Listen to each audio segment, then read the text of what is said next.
A exploração da terra traz riqueza ao país, mas a um custo alto, o desmatamento do cerrado. O Brasil ainda não resolveu o dilema e o interesse econômico continua levando a melhor. Mas as alternativas existem. Pesquisas e experiências provam que o cerrado em pé também pode ser lucrativo. As condições climáticas eram favoráveis, mas a terra vermelha dos sertões do centro do país não ajudava. Novas técnicas desenvolvidas pela empresa brasileira de pesquisa agropecuária, a Embrapa, a partir dos anos 70, multiplicaram a rentabilidade do cultivo de grãos e da pecuária no cerrado. A tecnologia deu potencial econômico à vastidão de 207 milhões de hectares, 24% do Brasil, ou o tamanho da Europa Ocidental inteira, terras antes subaproveitadas. 2/3 da área do cerrado é formada por superfícies aráveis. Hoje, a região contribui com 54% da safra de soja, milho, arroz e feijão e 55% da produção de carne. A Embrapa lançou várias tecnologias, por exemplo, variedades de plantas adaptadas à região do Cerrado. A região do Cerrado tem uma característica muito típica, que é solo ácido, o pH é baixo, né? E também pobre em nutrientes, principalmente fósforo. Então, a Embrapa, junto com outras instituições parceiras, desenvolveu tecnologias de como se fazer a calagem adequada, corrigir a acidez do solo e quais as quantidades exatas para cada cultura que se devia colocar de adubo, de fertilizantes, né? No início, na década de 60, por exemplo, ninguém queria saber de terras no Cerrado, o preço era baixo, né? Ninguém dava muito valor. E na década de 70, com incentivos do governo, muitas pessoas se mudaram, principalmente do Sul, Rio Grande do Sul, Paraná, e vieram comprar terras no Cerrado e desenvolver agricultura e pecuária aqui na região. O gaúcho Cláudio Bonato foi um daqueles que expandiram a fronteira agrícola em direção ao Planalto Central. Quando se mudou para a região do PADEF, o Programa de Assentamento Dirigido do Distrito Federal, em 1982, era impensável plantar trigo no Cerrado. A cultura de clima frio foi adaptada com o desenvolvimento de novas variedades e as condições do Cerrado passaram a se mostrar excelentes. Bonato colhe 7,5 toneladas de trigo por hectare, o dobro da produtividade obtida no Sul. A gente teve que optar, ou você estuda ou você continua com aquilo que tu gosta. A minha foi o que eu gosto e amo, é a terra, e a experiência eu trouxe. A experiência e, graças a Deus, estou contente. Bonato não condiz com a imagem do fazendeiro vilão do Cerrado. Mantém preservados 30% da área da fazenda, a chamada reserva legal, e adota uma técnica cheia de vantagens ambientais, o plantio direto, que protege o solo da perda de fertilidade e da erosão.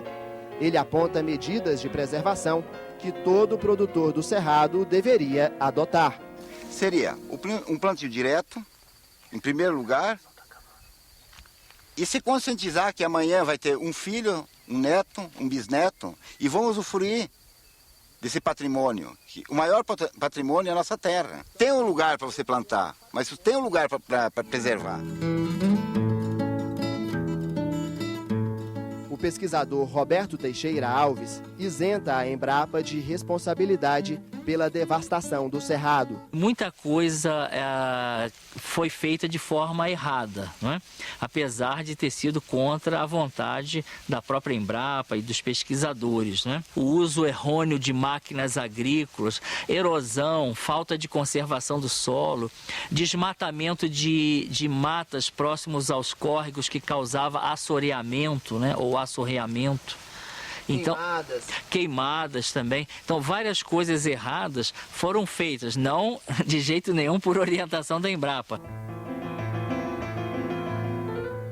A empresa atualmente desenvolve tecnologias para explorar mais intensivamente as terras já desmatadas e condena a abertura de novas áreas. Intacta hoje, nós temos dados, né, atualizados aqui, provenientes do nosso laboratório de biofísica ambiental, em torno de 50% da região do Cerrado, do bioma Cerrado, está intacto.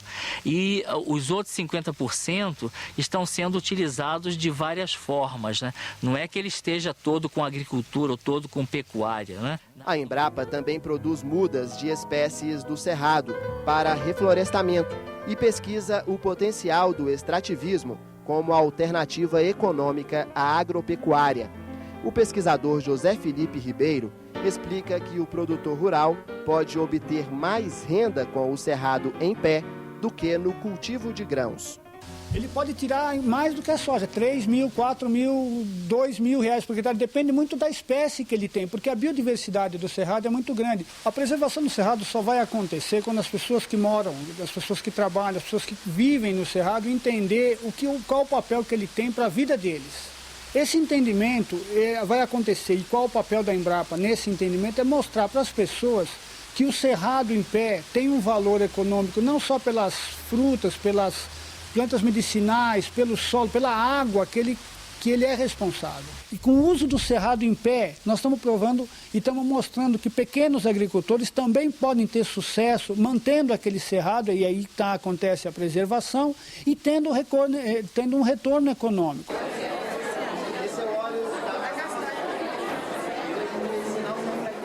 Tirar dinheiro do cerrado foi uma surpresa para Geovanda Souza Brandão, uma das fundadoras da Associação dos Produtores e Beneficiadores de Frutos do Cerrado de Damianópolis, Goiás. A especialidade de Geovanda são os derivados do pequi, doce, óleo, conserva. O cerrado tinha muito valor, porque nós não conhecia também. Dá para tirar dinheiro do cerrado? De tudo, nem só do pequi. Como o araticum, jatobá, mangaba, o coco azedinho, o caju rasteiro, né? Porque é cerrado, né? Tudo cerrado. E assim a cagaita, e assim vai os frutos. Até chegar a colheita do pequi de novo. E assim até dá para tirar sustento sim da nossa família. Este chefe de cozinha italiano procura novos sabores nos frutos do cerrado.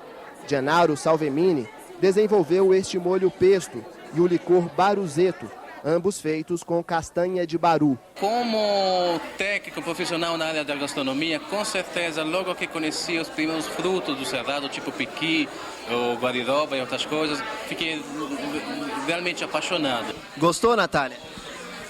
Muito bom, nunca tinha experimentado um licor de baru, já tinha experimentado de algumas frutas do cerrado, mas isso é muito bom.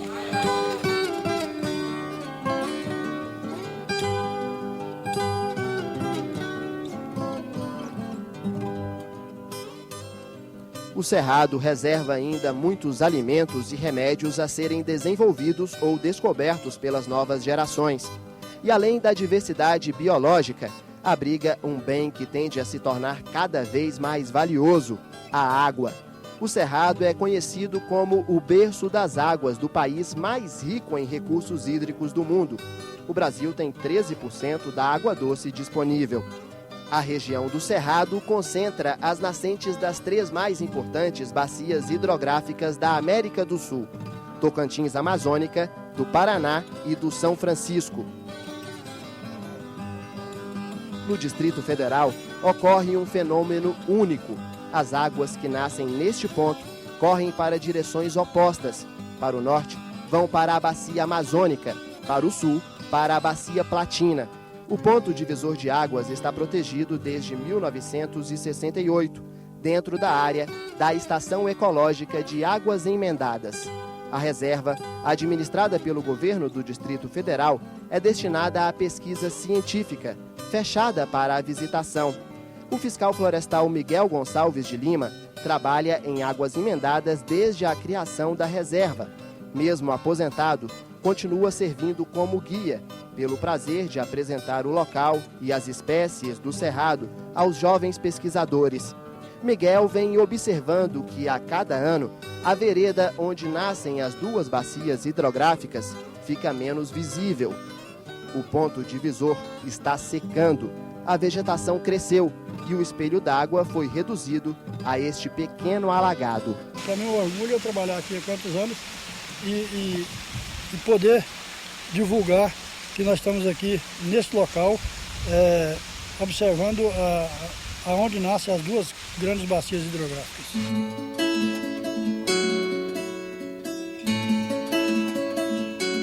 Muna Youssef, professora da rede pública, há 8 anos trabalha com educação ambiental em Águas Emendadas.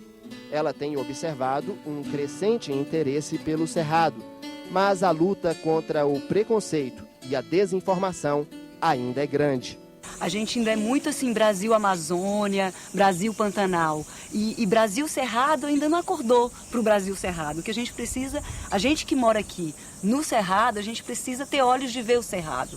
Né? Porque até tinha quase que uma programação, até nos livros didáticos se dizia que o Cerrado era feio, monótono. E agora a gente está construindo um outro olhar. E a gente vai falando um pouco disso, dessas interações de solo, de clima, de planta e do bicho-homem. Como é que a gente está ocupando esse espaço, como é que está sendo a nossa pegada nesse ambiente aqui. E isso, ao final da trilha, a gente nota que as pessoas, assim, eu não vou dizer que elas mudam, mas elas começam a pensar a respeito. Depois do intervalo, o repórter Senado visita um dos últimos santuários do Cerrado, a Chapada dos Veadeiros, em Goiás.